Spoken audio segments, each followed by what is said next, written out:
and welcome to the Hot Girls podcast with me, Lex on the decks. This week, I'm joined by Shay D, a London-based rapper whose recent release, Speaking in Tongues, reflects the development of an artist who's been bubbling and releasing and championing women in rap for time.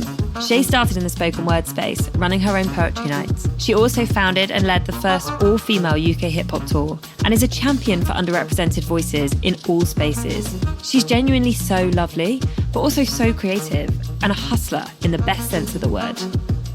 Shay D on the Hot Girls podcast. Let's go. Ladies, listen up. You're listening to Hot Girls with Lex on the decks. We in the mix. It's fire. Keep it going. We on fire. From London for the world. Let's go in. I found it really therapeutic during lockdown. I was painting trainers and nails and like cups. I was just painting things. Well, the first thing I wanted to ask you is, like, I get the impression from just the volume of your output and all the different areas that you've kind of worked in, that you are just one of those people who's just like very creative and constantly has ideas. And I was wondering if that's the case with writing, whether you are just someone who's constantly writing or whether your creative process is actually like you go in waves. I am always writing because it sounds so silly, I still have a diary.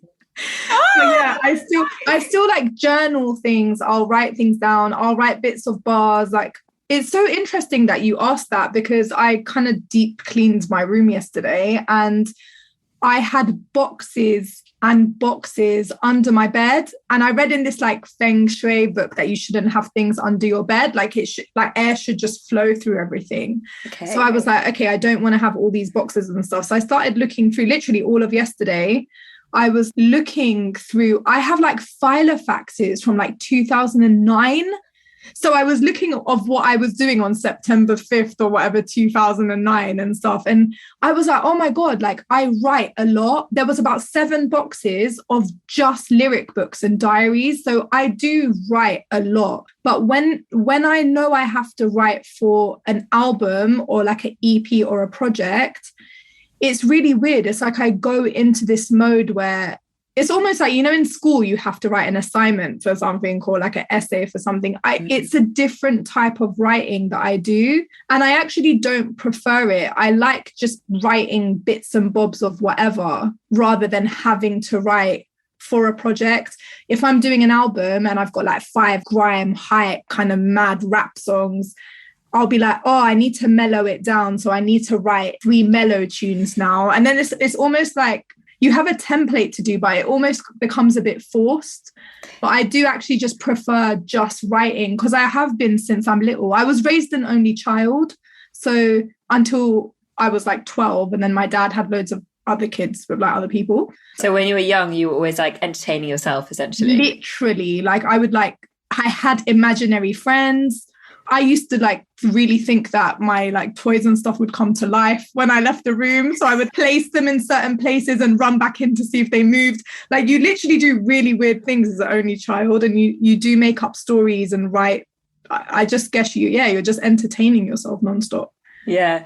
And it's interesting, that thing you were saying about when you know what you need to deliver on a project and it does slightly shift your relationship with what you're creating. I even find that with music, like, because I'm produce a bit, and then when you've got a deadline, when you've got a thing, it's necessary because otherwise the work doesn't get done. Yeah. And you know what you want to deliver. But it's very hard to like have that freedom and like knowing exactly what you need to deliver against, having those restrictions as well, isn't it? Yeah. I mean, I think it's nice to be able to have a deadline or, you know, like a brief, because you know it has to get done. Otherwise, I mean, us creatives, maybe we'd never put something out.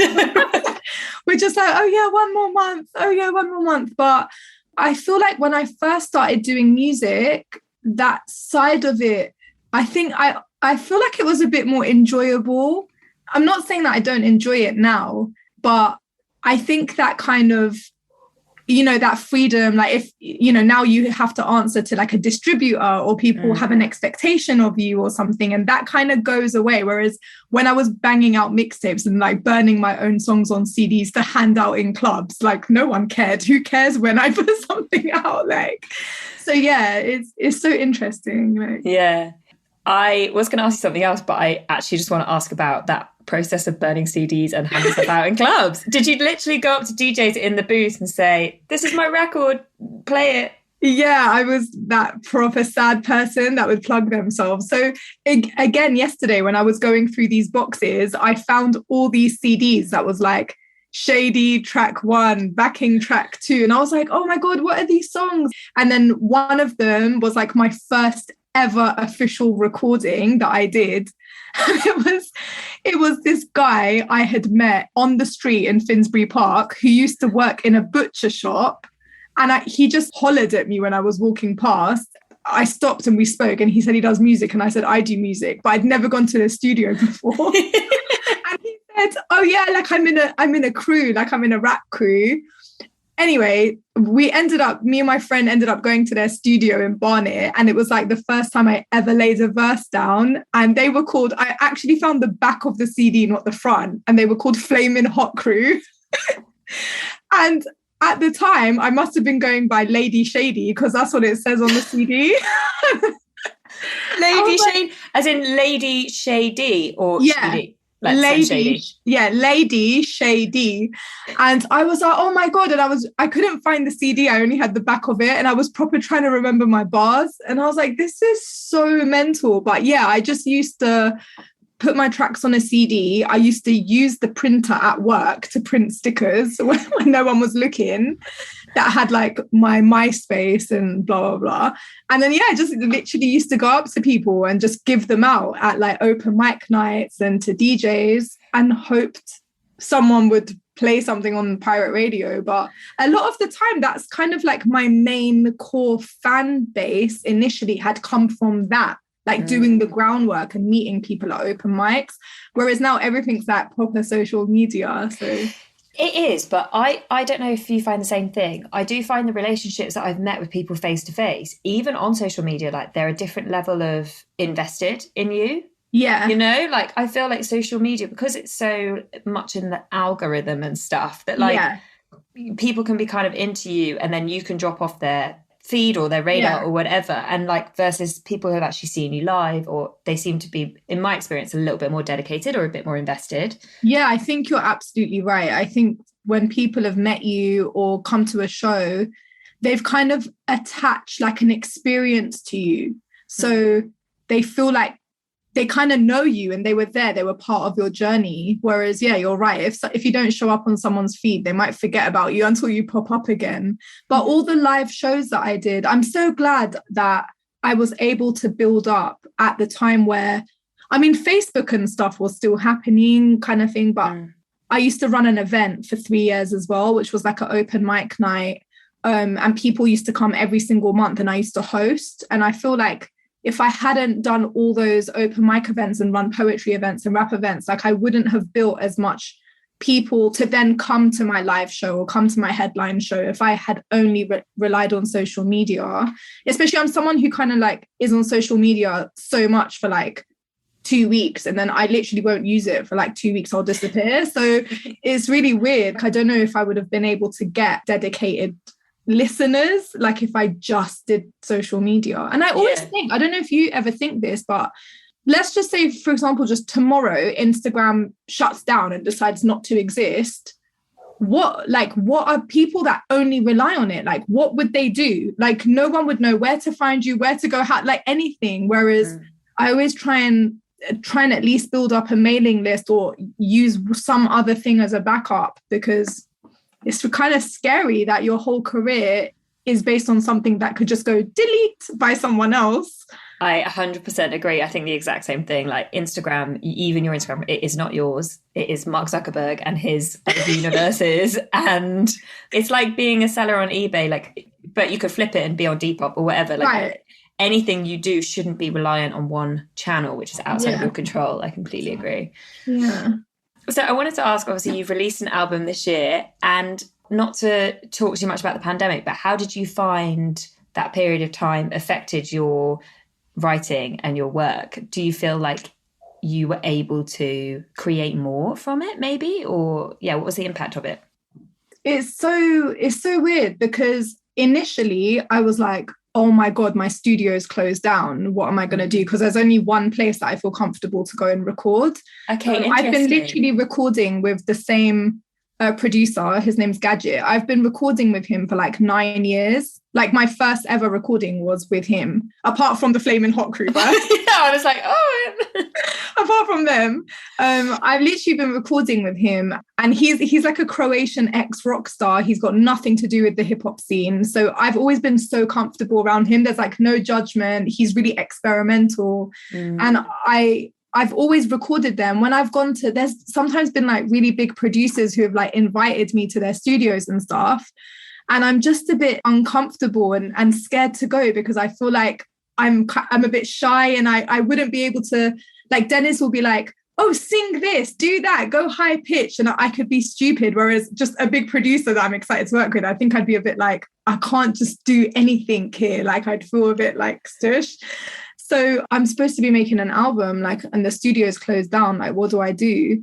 And from my youth work job, we were furloughed, but I actually had to like carry on working.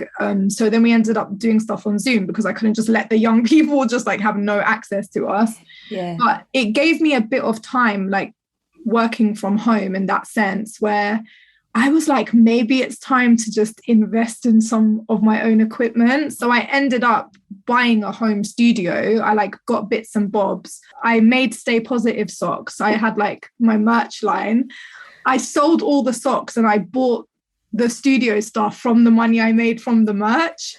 That's wicked. Which was really cool. And I just started experimenting and learning Logic and just doing stuff at home. So what I was able to do is draft a lot of my songs and experiment on my own. And then I made a lot of progress with that. And then when the studios kind of opened back up, I was able to take my drafts to the studio and then build. So in a way, if the pandemic didn't happen, like if we didn't have lockdown, I don't think I would have actually got it all done. Yeah, I've spoken to quite a few people who have had that exact same experience. I think if you were able to do that, then it's a really cool thing to have taken away. Yeah. The tracks, obviously, a lot of them are really vibey and like high energy. Were you craving that? No, like literally not at all. I 100% don't miss performing. Like, really? It's so weird. That is so interesting. I don't miss events. I don't miss raving. I literally don't care if I don't go to another festival again.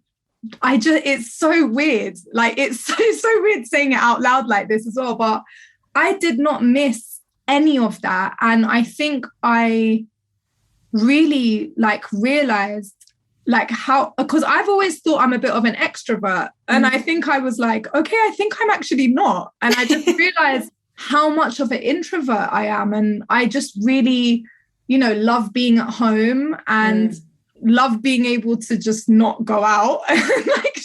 It's so weird. And I don't know if it's because I did so much of it for the past 3-4 years. I was running a monthly spoken word hip hop night. I was hosting club nights with all the girls, literally jumping up and down on stage like every Friday and Saturday.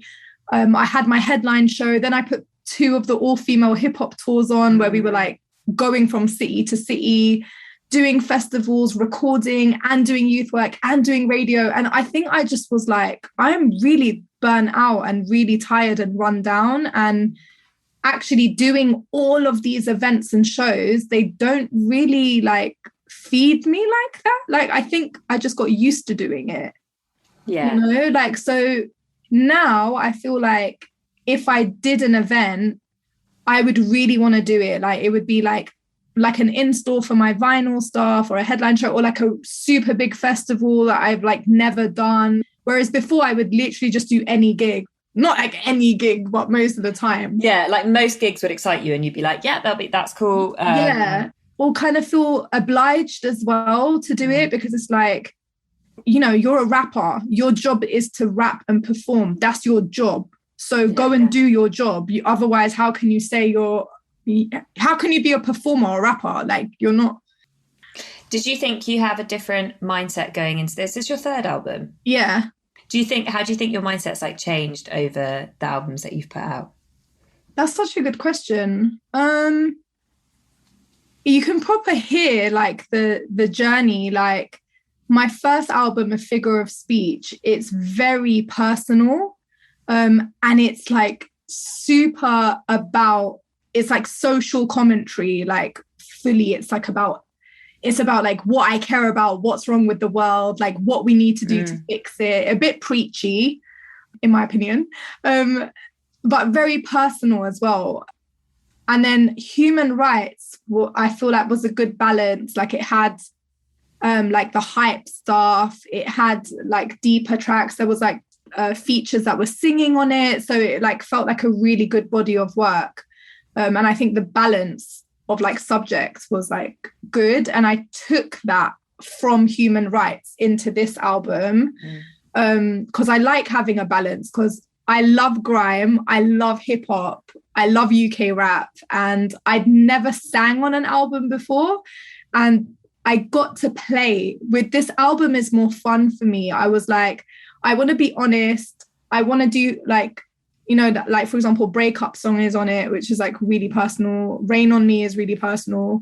But I was like, I really want to have fun. Like I want to enjoy making music. And I never had loads of features. My first album had like no features. Faisal, I Faisal, who was Faisal before, he just sang on like one track. So I had no features. And then on Human Rights, I had a couple. This one, I was like, I want all my friends on this. I want everyone just to come studio, have fun.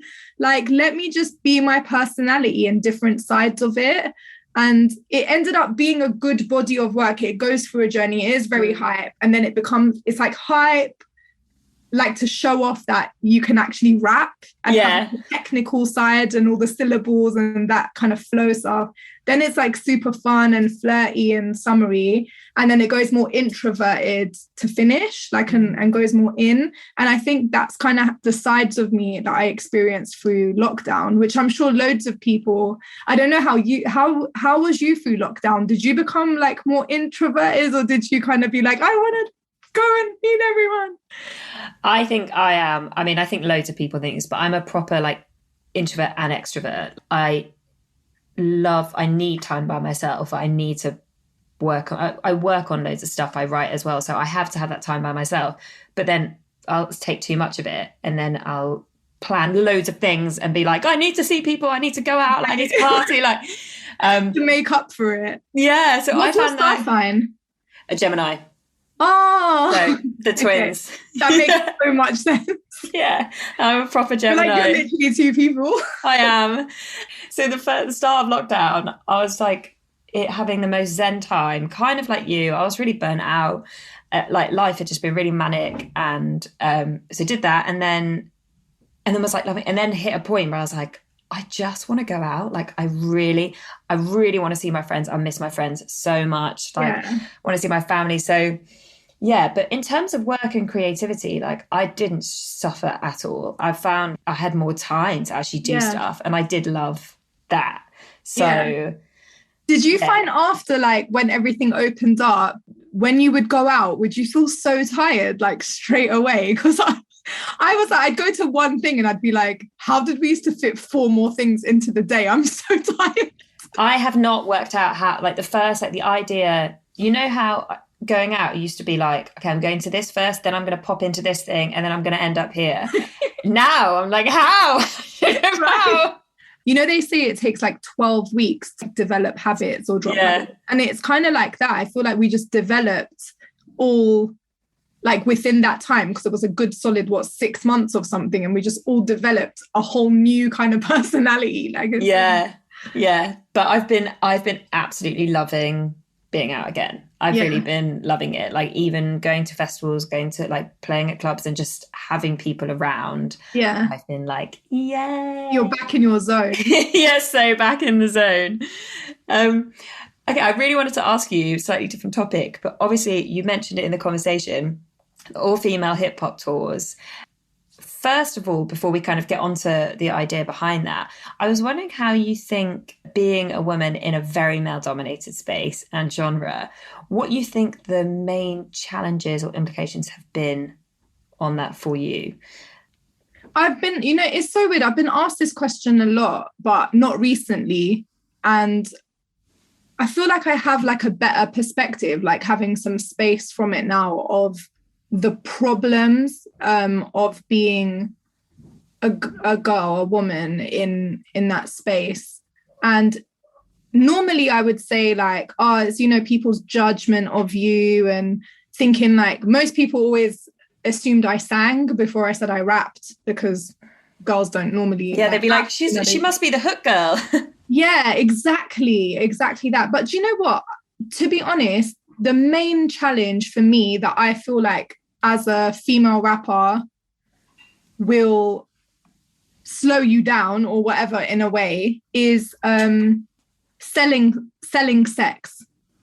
Majorly, I feel like women who rap are expected to be very sexually open, very provocative in the way they dress and dance in videos, on stage.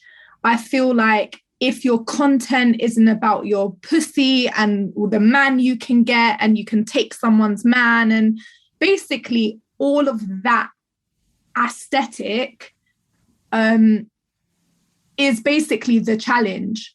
So if you sit outside of that, I had a really awkward conversation, I'm not going to name drop, but about 10 days ago it was literally a few days after my album dropped. So like 3 weeks ago or something. Me and my manager parted ways literally the day after my album. Amicably, 100%. He's so lovely, but a bit unexpectedly, a bit sooner than I thought. But he's like super nice. So it's definitely amicable. It was just a bit of a surprise. And very strangely, a few days later, I had a very well-known UK rap artist manager in my DMs saying, "Why aren't you bigger? I can make you big." I've had that so many times. "Why aren't you bigger than you are? Blah, blah, blah. You've got the look. You can rap. You've got really good rap skills. Da, da, da." And I was just like, because I literally wrote, "Because I'm not a clown." Yeah. And he was like, "Oh, what do you mean? Da, da, da." And I said to him, "Because I'm not going to put on a pink wig and wear lingerie in a video and twerk against the car while I rap. That's not how I am. Like, I'm a big woman. I'm not like a little ute." And he was just like, "Oh, I'm not going to lie." And he works for a very, very, very big brand, like very big label. And he was like, "Oh, I'm not going to lie. Sex does sell, especially with women in rap and da, da, da." And I said to him, "Unfortunately, I know. And like I said, I'm not a clown. I'm not going to participate in entertaining the male gaze to get loads of money, but thanks anyway." And he was like, "Whoa, okay, he was basically trying to say like, "You're a bit anti," like kind of thing. And I was a bit like, well, yeah, because I'm like a little bit sick of these conversations that I have. Mm. And, it's just annoying, because it's like, there's only like one or two that can kind of get through, like, like your Little Sims, or like in America, you have like Rhapsody or something. But then there's like literally like 50 other female artists I can think of. And unfortunately, unless you have that look and you're rapping about that stuff and dancing a certain way, which like a couple of my friends are like even literally even have OnlyFans, like, and not to do porn, but to just be on OnlyFans and have exclusive things and pictures and stuff like that. And they're doing well, and I love it, and I literally rate them. But if you want to be outside of that, it's like you almost have no choice but to really grind it out independently. Mm. And it gets really tiring, because you're like, I want to be able to put makeup on, but wear a tracksuit and talk about social commentary, or have like a girl power anthem. Mm. And for that to blow, as much as me, like just like twerking and, doing the Cardi B, Nicki Minaj route that a lot of UK female rappers have followed that template. And you can see that they're also successful. And then also for me personally, being like a Persian, like Middle Eastern woman who raps as well, it's like, where's your audience? If you know, people are like, oh, there's a box here and I don't know how you fit it. Yeah. And I've always noticed that a lot of rappers, if you looked at their audience, the majority of people who listen to them and stuff, apart from when you're at a festival where there's like a mixture of people, a lot of rappers, their fans look like them. Like I was at the Burna Boy show a couple Fridays ago. I took like my young people there. And literally the entire audience, like when he was like, who's from Ghana, who's from Nigeria, it was like the whole building, bar like a few. And I was like, this is amazing. It's like his people are here for him, you know? As an Iranian female rapper, there's barely like a percentage of Persian girls even in the country for them all to be here, if you get me. Like if I went to like Indonesia or Asia or the Middle East, it would be different. So for me, it's like my headline show, like my Camden Assembly show, for example, it was like sold out. And there was like literally 12-year-olds with like their grandmas that had come. There was like rude boys in the corner. There was like elder couples from like the poetry world that had come. And it was like such a mad mix. So diverse. It was so diverse, but sometimes that's not easy to market to and sell to, because, you know, like a label and stuff, they'll sit with me and be like, who's your niche? Like, what's your niche audience? And I'm like, humans. It's like, you know, so it's really, really difficult that I've been through so many moments where I've had meetings and stuff with people and opportunities where they want me to be like more, it's all to do with what you look like and how you are, basically like how you sell yourself sexually. And I'm just like not ever going to do that. I always think it's people are annoyingly lazy sometimes, and to save them having to think too much, they're basically like, oh, this worked for that person, therefore we know it can work again. So let's try and find someone or something that fills into that slot. And so when you are a bit different or you don't tick certain boxes, then it's just too hard work, and there's loads of other people out there, so let's find someone else that does tick those boxes or is more moldable. I find it quite shocking that someone who works at a reputable agency company will say casually, well, sex sells, as if that's like an acceptable thing to say and to subscribe to. Yeah, Megan Thee Stallion and Cardi B have had huge success, but so have loads of other artists over the years, like Queen Latifah, who never subscribed to that. Yeah. And people listen to music, and everything else is part of the package, of course, that people buy into. Yeah. But primarily, you listen to an artist for their music. That's the number one thing. So I always think it's strange when all the other layers get put above the thing 100%. That is surely where it all started. Yeah, but that's the thing as well, because like I feel like now there's so many like talented like female rappers that make really good music, but then there's also the ones who they've been and I know it's from their labels, like I know they've been pushed so far into about dance and what they look like and their aesthetic that even the quality of their music from what they used to make 2 years ago is completely changed. It's like super simple, really repetitive bars, really simple production, where some of the artists I personally know that they can rap, like they're really good at barring, but they only get to do it if they record a freestyle or if they just happen to be filmed somewhere and they're rapping. And someone listening to them will just think that's the music they make, that kind of like hip hop sound, and not know that actually that girl can spit, you know. And it's just she's come so far away from that because everyone around is just pushing a look, and that's what's hitting the numbers, and that's what people, social media is visual, so people just want like this visual aid over the music. They might listen to a single once, but they follow the artist because they like what they look like, you know. If social media had no visual, it would be like so different. The initial nugget that made me want to start this podcast was the people online who would say, well, the real reason for the gender gap is the cream rise to the top, and actually there's no real, like, obviously there's just the guys here are better than the girls. Yeah. And I think that point that you've exactly hit on is a huge part of it. if we're not going to let rappers who are women rap, then you're not going to get best rappers who are women, because they're having to sing, half rap kind of on their songs. Guys, never, ever have this problem. They will never sit with someone talking to them so long about what they look like, what they're styled, what they're going to wear. Like, you know, it's going to be some sort of jeans, some t-shirt with a puffer jacket. Like, you know, with their chains. That's literally what they have to care about. It doesn't matter what they look like, how much they weigh, if they're muscly, if they have belly fat, if they don't. It's just about their track and who they've collaborated with. And that was a really massive part of me wanting to put the tour together, because I kept seeing these guy rappers on stage and they were bringing out their brethren, like their friends all the time. Oh, here's blah, blah, blah with a verse. And then he'd come up and do that. And I was like, that is so sick. They're like constantly pushing each other and collaborating and stuff. Why aren't we doing that as girls? I had never gone to a female rappers show where I saw them bring out 5 other girls, because we're so grinding hard to stand out and to do our thing, because it's so hard to do it, that you kind of forget about bringing other people with you because you're just trying to get yourself there right now.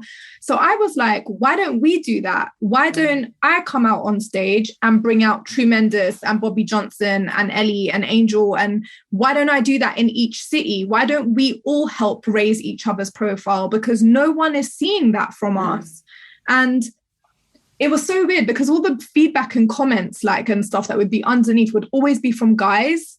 And it would just always be like, this is sexist. What about the guys? What do you mean all female tour? What about an all male tour? And it was like, because all male tours are every week. Like, I was like, you just don't need to call it that because you didn't even notice. Yeah, it's like constantly guys featuring guys on tour festival lineups. We saw it with Wireless 2 years in a row. We've seen it all the time that if you take all the guys' names away, there's 3 names. So it's just like, this literally the reason why I did it, because I could have just toured my album with my DJ, who was at the time as well was just a girl. So I was just like, okay, if we're going to do this, why don't I, instead of me thinking about it and complaining, why don't I just do it and set the example myself? And you never know, in a couple of years, maybe another female rapper will do it and bring us on and so on, you know?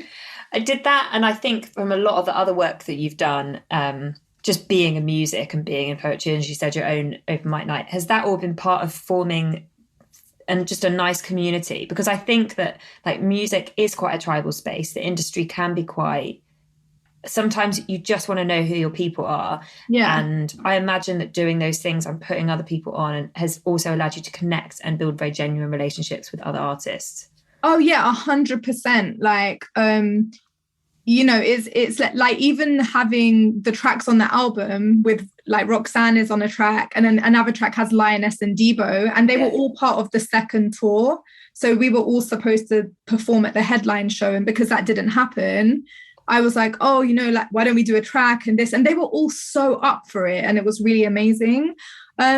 You know, and it's not always all peaches and good. You know, there's been like some of the girls were like really anti being called like female rappers or like female tour, but they wanted the benefits of it. So they kind of also got involved, but then also have kind of backed away from it a bit as well. And, you know, at the same time, it's like people are different. It's not always community, everyone, you know, uniting, but the people who have, that has really filtered and left like a really strong unit.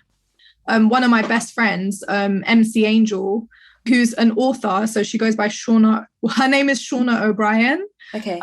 But as a rapper, she was MC Angel, and she's like the first girl to ever put on a lesbian hip hop night in London. She really pioneered all of that stuff, and actually I started running an event with her, and she's the first person who got me into an all-female collective at the time.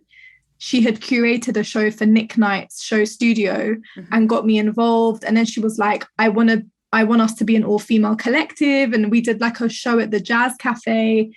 She taught me how to be on stage and host. And she's always been about building a community. She used to run a night called Lyrically Challenged at Passing Clouds.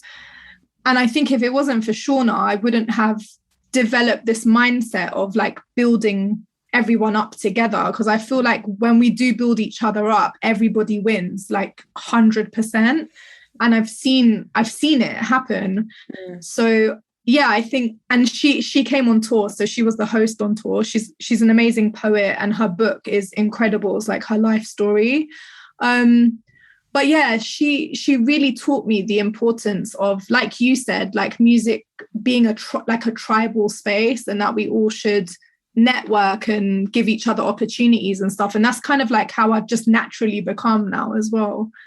The other thing I wanted to ask you about is, I know you do a lot of work in the youth space, and that means a lot to you. I wanted to ask how you initially got involved with that in the first place, and what it means to you to kind of help bring young people up and through and help them understand how to be entrepreneurial within the creative industries.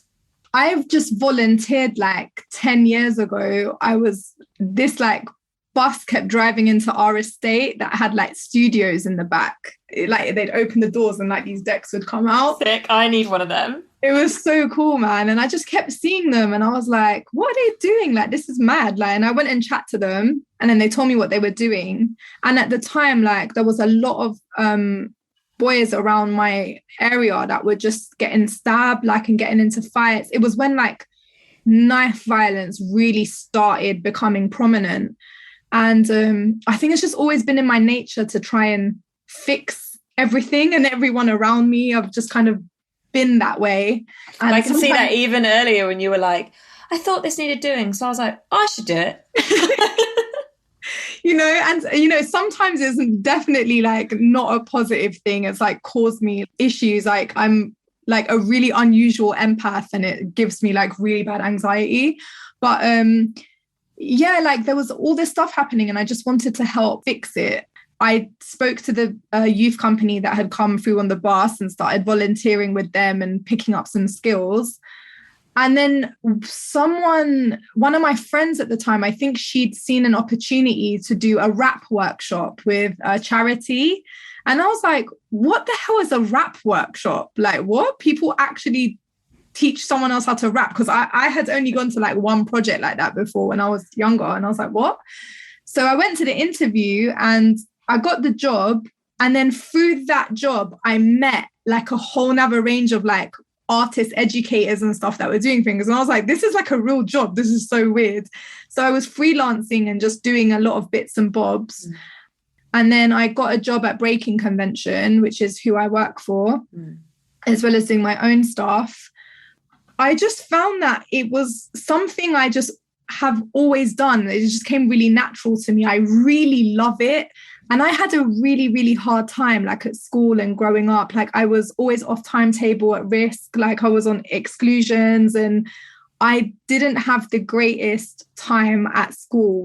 And I think I related to the young people I was working with, and they kind of engaged with me and our programs like really well. And it's just really slowly built up. But I love it more than music. I love it more than running events. I love it more than radio. Like I think if you would do something for free for so long, it is the thing that then after when you get paid to do it. And so I was made the education manager last year.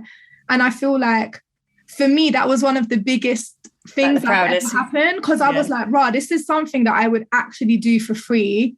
It's now a privilege to be like getting paid for it and having an actual job role in it. One of the young people passed away, like literally, he didn't pass away, he was stabbed. So he was murdered a few weeks ago. Another young person outside of the project in South, he was murdered last month. I've worked with people who then I've been told they're not coming back because they've been stabbed.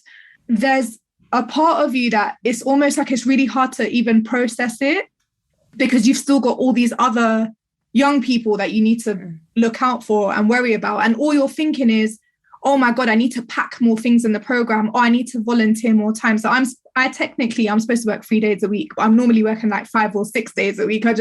Any other spare time I have, I'm like, guys, let's go here. Oh, we're going here. Let's do this. Because I just don't want them to be in the street or at the wrong place at the wrong time. That side of it is really scary, because you feel like you've they're your children in a way as well, you know. And you realize that you're now part of their lives, and you're gonna have an impact, and you just want that impact to be as good as it can possibly be. Yeah. Shady, before I let you go, the final thing I want to ask is, there's a few months left of 2021. What have you got coming up? What are you excited about? So I forgot I have a whole new EP that I'm supposed to make. What? So I got the PRS Women Make Music Fund, like early this year. And but because everything had been pushed back from my album, obviously that also got pushed back. So it's called The Persian. And I'm literally about to start making that EP now to release early in 2022 or late this year. So yeah, I've got that EP to make. My vinyl for my album right now, that's coming out in 2 weeks. I'm just literally signing and numbering them next week, and then I can actually sell them. So I'm hoping to do like an in-store event at a record shop or something for that. So I'll let That'd be so fun. Yeah. And then otherwise, I'm just growing my plants, and I'm going to try and make some candles because I bought a candle making kit. So I think I might like retire and sell candles next year. Are they scented? So I've got like the beeswax, the containers. I've bought loads of different oils that I want to experiment with. So yeah, like the box has been sitting here for ages. I just haven't had time to do it. So I'm really going to try and do that this month at some point. That would be nice. Have you made candles before? No, I've not. I'm like, it's the kind of thing that, I mean, like, I love candles though, you know, like they're just so nice. Where do you normally get your candles? Normally I ask people to get them for me because they're so expensive. That's such a good answer. I love it. Final question. Where are you at on the socials? What are your handles? Where can people find you if they've been listening and they want to check out Shady? I am at Lady Shady. Yeah, Lady Shady. Yeah, that is so jokes. I can't believe I love that. But yeah, it's at Shady Rap on everything. What up, Lex? We keep our eyes on the prize, it ain't no surprise. Good women, we're destined to rise. Inspiring, celebrating, uplifting the new generation. Some hot girls, you know the vibe. All the hot girls come alive. Some hot girls, you know the vibe. All my hot girls come alive.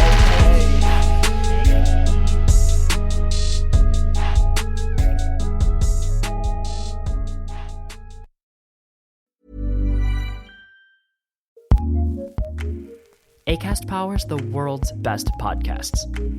Here's a show that we recommend. Let me tell you why we have a policy-first agenda on Indisputable. I don't care what side of the political aisle you may be a part of. A policy-first agenda is a person-first agenda. My life was tremendously impacted by good policy. I know that policy is a social contract between you and the government. We're in the business of making sure we hold the government accountable to have a better social contract for every single one of you. Listen to Indisputable with Dr. Rashad Ritchie. Take our conversation with you during your commute. New episodes available daily on the Acast app or wherever you get your podcasts. Acast recommends.